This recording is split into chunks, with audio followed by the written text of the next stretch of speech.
Symphony music Odia प्रस्तुत कथा तो एतिकी। से दिन ऑफिस रु फेरु फेरु टिके लेट हो जाइथिला।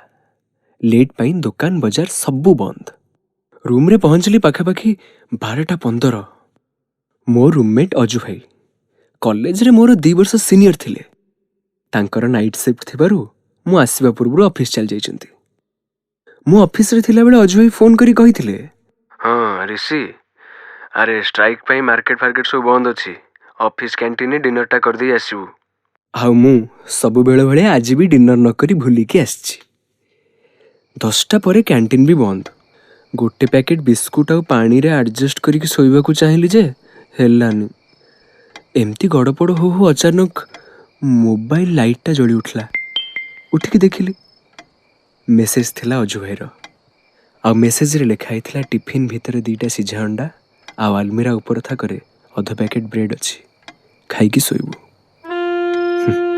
सीनियर।